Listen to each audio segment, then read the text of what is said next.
National Arokya expo மற்றும் AYUSH conclave ஜனவரி 9 முதல் 12 வரை heartfulness institute, Babuji memorial Ashram, Manapakkam, Chennai. இதில் கலந்து கொள்வதற்கு பொதுமக்கள் அனைவருக்கும் இலவசம்.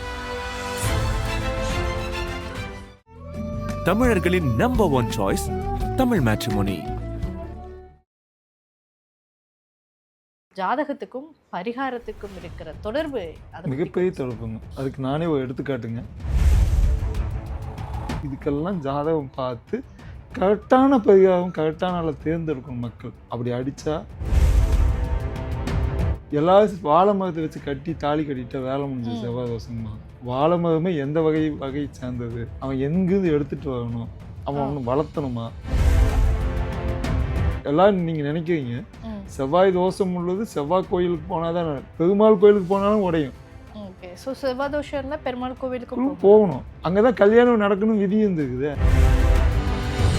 நீங்கள் ஏதாவது பரிகாரம் செஞ்சுருக்கீங்களா? உங்களுக்கு ஏதாவது வேலை செய்திருக்கா? ராகு மிகப்பெரிய தோஷம், கால சர்ப்ப தோஷம். எனக்கு அப்பாவோட புக்ஸு, அப்பா கிட்ட கேள்விகள், சும்மா ஒரு ராகு கோயிலுக்கு போயிட்டு வந்தேன் அப்படியெல்லாம் இல்லாமல் சேர நாடு, சோழ நாடு, பாண்டியன் நாடு, இத்தனை நாட்டில் இருக்கக்கூடிய ராகு கோயிலுக்கு போயிட்டு வந்தேன். காலமே போச்சு அப்படின்னு சூழல் வந்தது. இப்போ தான் நான் அவார்டு வாங்குறேன், இப்போ தான் நான் வந்து கல்யாணம் பண்ணேன், இப்போ தான் குழந்தை. இது எல்லாமே ராகு உடச்சக்கப்புறம் தான் நடந்தது. அதான் ஆன்மீகம் நேயர்களுக்கு வணக்கம். நான் உங்கள் விஜய் பிரியா. ஆன்மீகம் தொடர்பான சந்தேகங்களுக்கு நம்ம ஒவ்வொரு நாளும் தீர்வு கொடுத்துட்ருக்கோம். இந்த நிகழ்ச்சியில் நம்ம கூட யார் இணைஞ்சிருக்காங்க அப்படின்னு பார்த்தீங்கன்னா, பிரபல ஜோதிடரும் மற்றும் அமாவாசை ஜோதிடருமான பொன்முடி அவர்கள் தான் நம்ம கூட இருக்காங்க. அவங்கக்கிட்ட நிறைய விஷயங்கள் நம்ம கேட்டு தெரிஞ்சுக்கலாம். வணக்கம் சார். வணக்கங்க. மறக்காம வச்சுருக்கீங்க. அம்மா சார், அது வந்து உங்களோட ஐடென்டிட்டி சார். நம்ம நமிதா மேம் வந்து உங்களுக்காக கொடுத்த ஒரு புனைப்பெயர். ஸோ அதை எப்படி மாற்ற முடியும் நம்மளால்? ஸோ கண்டிப்பாக அதை உண்மையாகவே அதை மறக்க முடியாத ஒரு விஷயம் கூட. இப்போ நம்ம நிறைய விஷயங்கள் நம்ம பேசிகிட்டு இருக்கிறோம் ஜாதகம் ரிலேட்டடாக. ஆனால் பொதுவாக எல்லாருமே எக்ஸ்பெக்டேஷன் அப்படின்னா ஒரு ஜாதகம் போய் பார்க்குறாங்க, அதில் ஏதாவது ஒரு மைனஸ், ஏதாவது ஒரு நெகட்டிவிட்டி வந்துச்சு அப்படின்னா, சார் பரிகாரம் சொல்லுங்கள் சார், இது நான் என்ன சார் பரிகாரம் பண்ணுறது அப்படிங்கிறது தான் கேள்வியாகவே இருக்குது. ஸோ உண்மையாவுக்கே ஜாதகத்துக்கும் பரிகாரத்துக்கும் இருக்கிற தொடர்பு அது மிகப்பெரிய தொடர்புங்க. அதுக்கு நானே ஒரு எடுத்துக்காட்டுங்க. கடவுள் ஒருத்தர் தானே நம்ம நினைப்போம். சிவன் பக்தனா, சிவனை மட்டும் கும்பிடுவோம்னு சொல்லி பயங்கர அதிவேகமான, பார்வதியும் கூட கும்பிட மாட்டேன், சிவனை மட்டும்தான் கும்பிடுவேன். என்னன்னா பேர் கிடைக்கும். கண்டிப்பாக ஆன்மீகவாதி, நல்லவன்ப்பா, ஏதோ அப்படி தான் வரும்.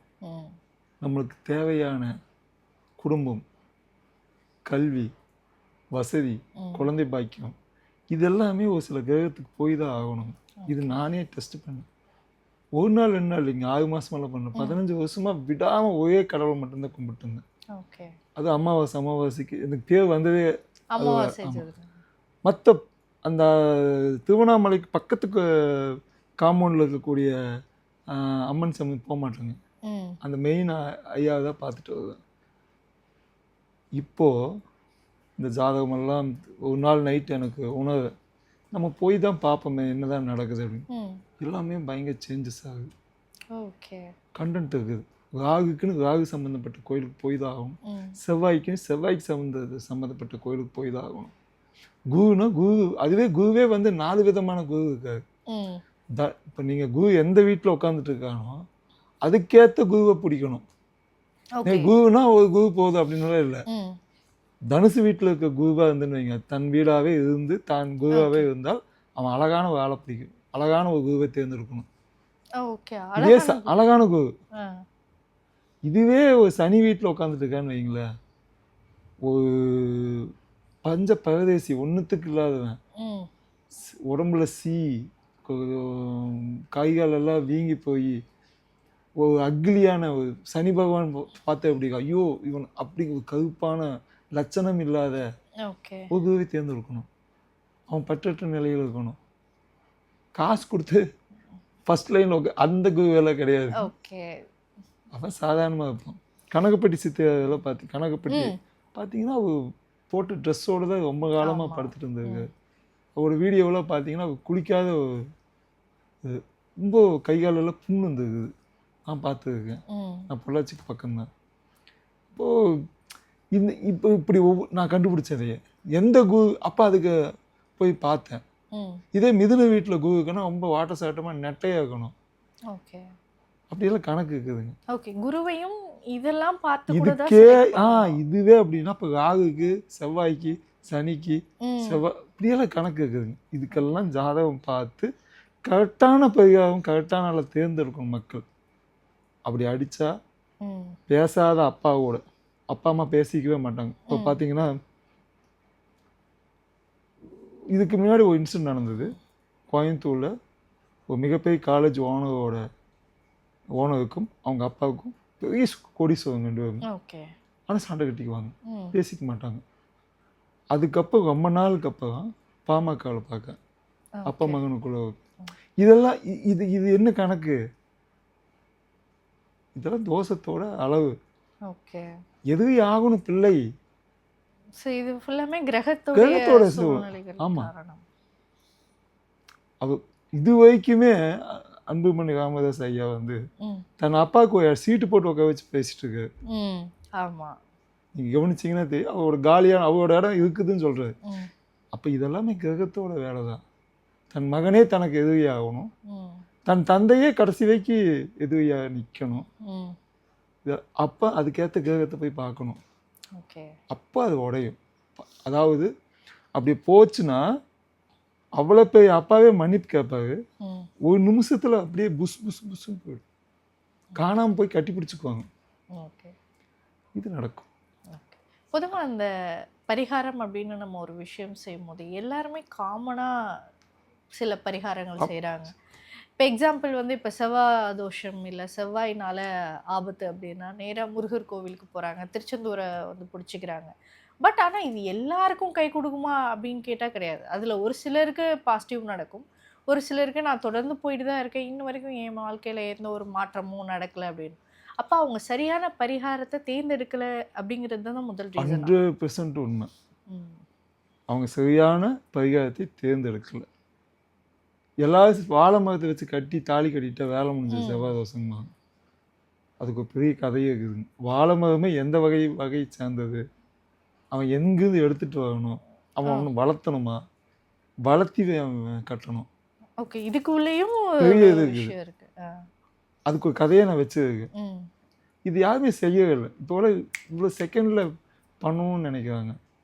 சில கல்யாணமே வந்து விடிகாலையில் பண்ணணும், 4:30 மணி 4 மணி பண்ணணும். இப்போ எல்லாம் எந்த கல்யாணம் 4:30 மணிக்கு யார் ஒத்துக்கு? எந்த மாப்பிள்ளை வீட்லையும் பொண்ணு வீட்லையும் எனக்கு தெரிஞ்சு பொதுவாக அந்த 6 மணிலேருந்து 10-11 மணிக்குள்ளே தான் வந்து கல்யாணம் முகூர்த்த நேரம். முடிஞ்சதுக்கப்புறம் டிஃபன் சாப்பிட்டு தாலி கட்டுறவங்கெல்லாம் இருக்காங்க. எங்கிட்டே கேட்டிருக்காங்க, கொஞ்சம் தள்ளி கொடுங்களேன். ஓகே, முடியாதுங்க. பொண்ணு வீட்லேயும் ஒத்துக்க மாட்டேங்காங்க, மாப்பிள்ளை வீட்டிலும். சில தடவை ஜாமத்தில் திருப்பதியில் தான் கல்யாணம் பண்ணணும்னு விதி இருக்கும், பண்ணி தான் ஆகணும். பெருமாள் கோயில் தான் பண்ணணும்னு விதி இருக்கும், பண்ணி தான் ஆகணும். அப்போ தான் அந்த தோஷமே ஓடும்.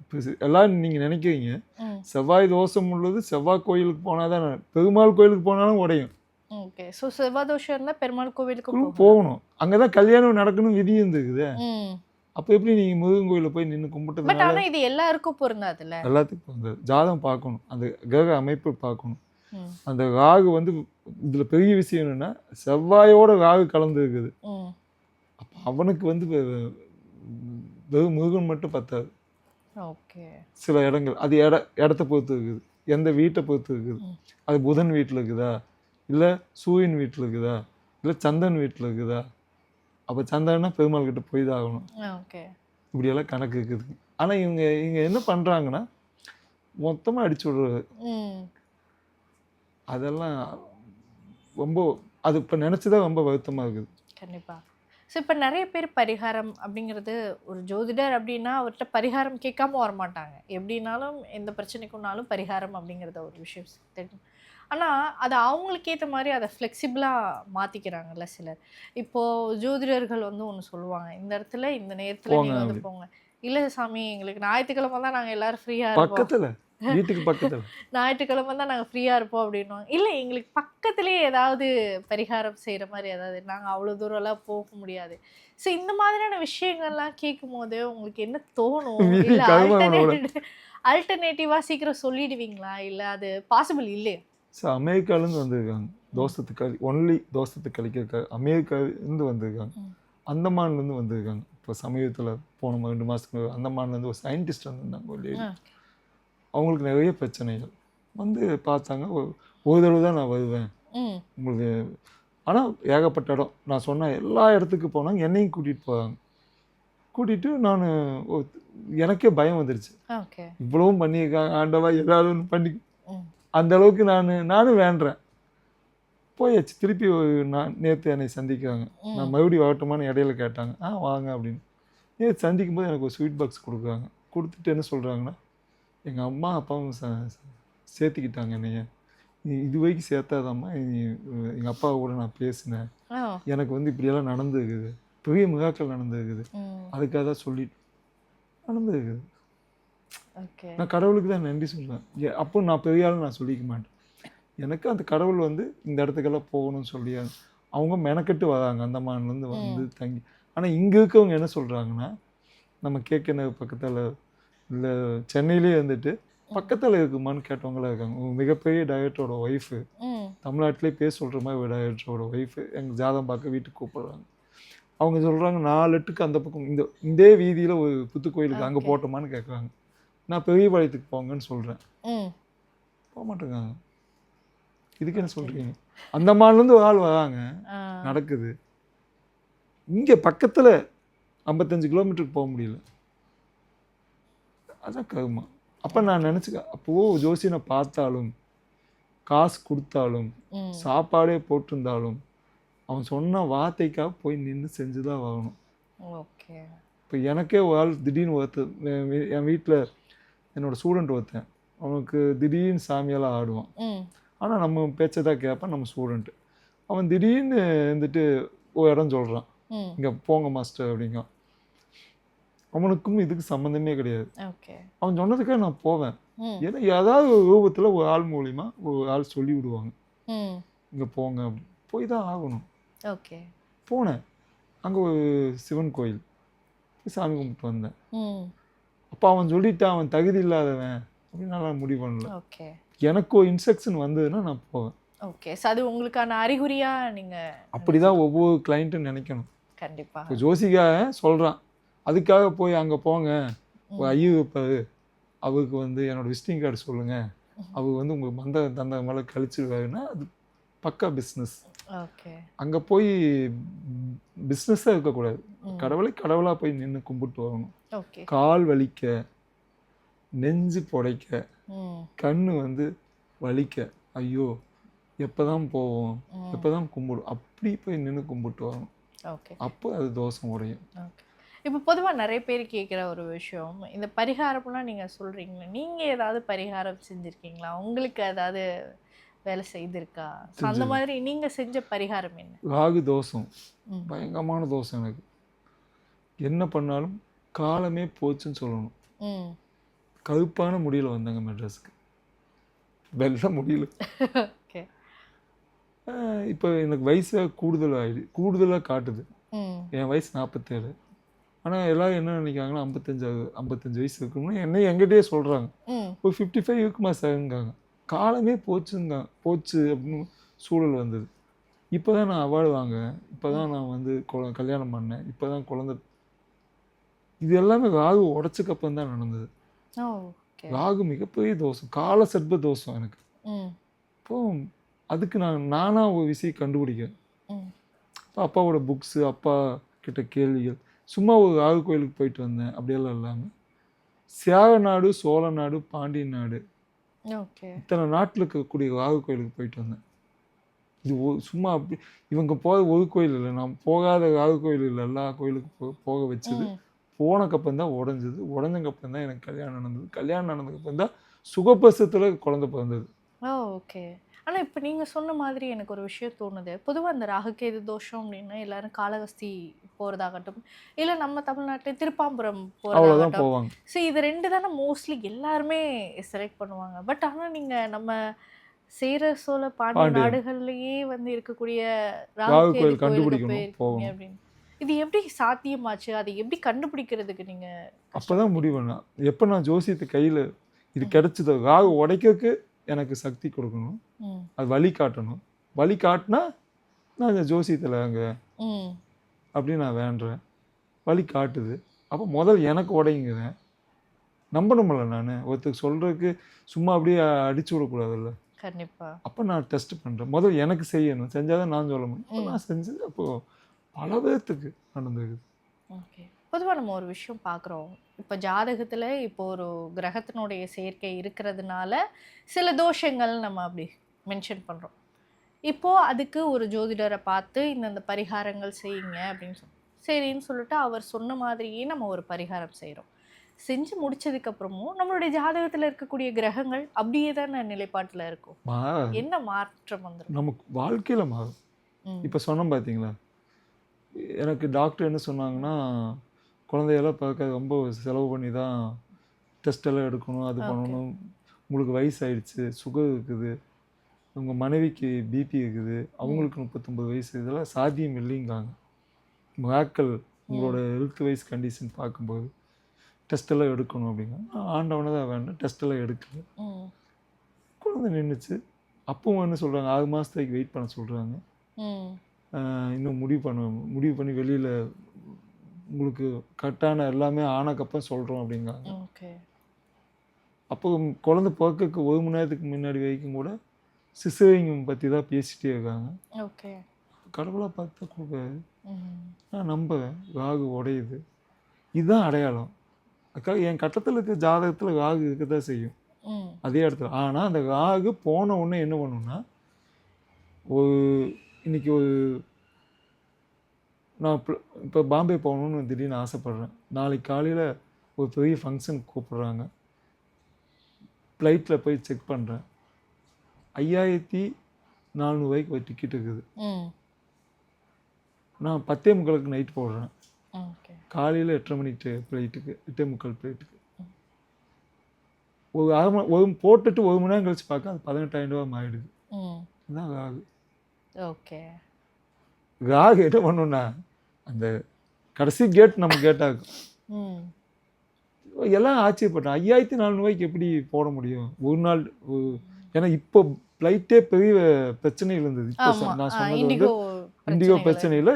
இப்போ திடீர்னு 5400 திடீர்னு இறங்குச்சு, திடீர்னு 1 மணி நேரத்தில் ஏறிடுச்சு. இது நடந்த சம்பவம். இப்படி உங்கள் வாழ்க்கையில் சில விஷயங்கள், நடக்காத விஷயங்கள்லாம் நடக்கும். ஸ்கின் ப்ராப்ளமெல்லாம் இருக்கிறதுல அப்படியே கொஞ்சம் கொஞ்சமாக கம்மியாகும். ஹெல்த்தில் ப்ராப்ளம் இருக்கிறதுல கொஞ்சம் கம்மியாகும். வீடு மாற்றங்கள் ஏற்படும், வீடு இடமாற்றம் ஏற்படும், வேலையில் பெரிய மாற்றம் ஏற்படும்.